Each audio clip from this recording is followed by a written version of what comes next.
எல்லோருக்கும் வணக்கம் நேயர்களே. இந்த வீடியோவில் என்ன தெரிந்து கொள்ள போகிறோம்னா, பாக்கியராஜ் அவர்கள் இறக்கிறதுக்கு முன்னாடி தன்னுடைய கடைசி ஆசையை தன்னுடைய மனைவியிடம் சொல்லியிருக்காரு.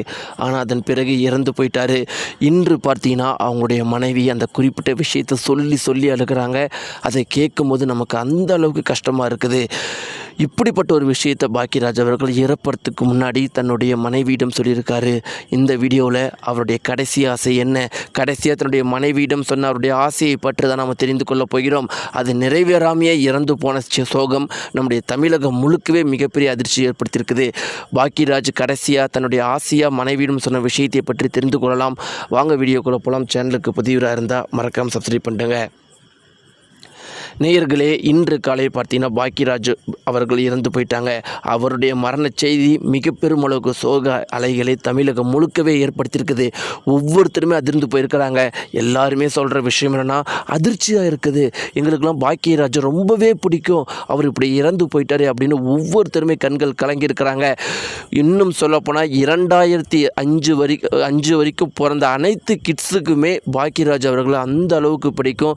அந்த காலத்து தமிழ் படங்களை பார்க்குற அனைவருக்குமே பாக்கியராஜை கண்டிப்பாக பிடிக்கும். ஒரு மிகப்பெரிய இயக்குனராக இருந்திருக்கார், ஒரு மிகப்பெரிய நடிகராக இருந்திருக்காரு. இப்படி எல்லா துறைகளிலுமே சிறந்தவர். இன்றைக்கி அவருடைய கடைசி ஆசை கூட நிறைவேறாமல் இறந்து போயிருக்கிறது மிக பெருமளவுக்கு சோகத்தை ஏற்படுத்தியிருக்குது.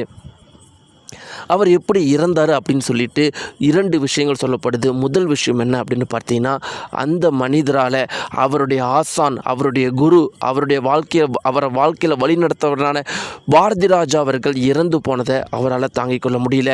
என்னதான் அந்த மனுஷன் வெளியே வந்ததை பெருசாக காட்டிக்கலனாலும் பொதுவாக ஆண்கள் காட்டிக்க மாட்டாங்க.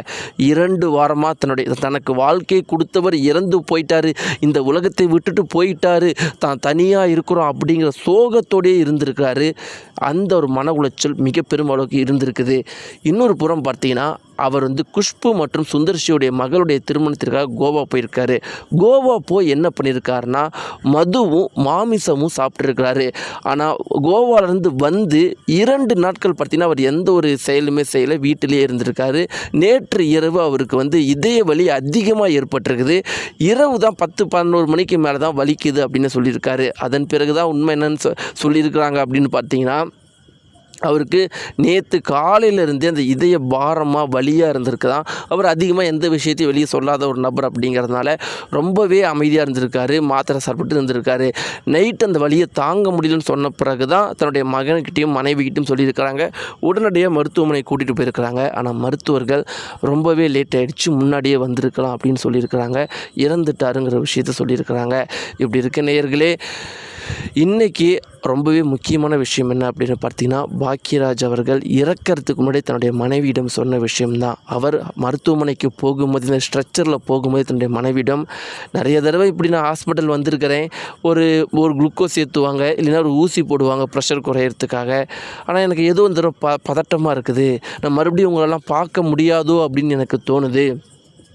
எல்லாத்துக்கும் மேலே இன்னும் கொஞ்சம் நேரம் உங்கள் கூட நான் டைம் ஸ்பெண்ட் பண்ணணுன்னு எனக்கு ஆசையாக இருக்குது. உங்கள் கூடயும் இன்னும் நம்மளுடைய மகன் கூடயும் இன்னும் கொஞ்சம் நேரம் நான் டைம் ஸ்பெண்ட் பண்ண ஆசையாக இருக்குது.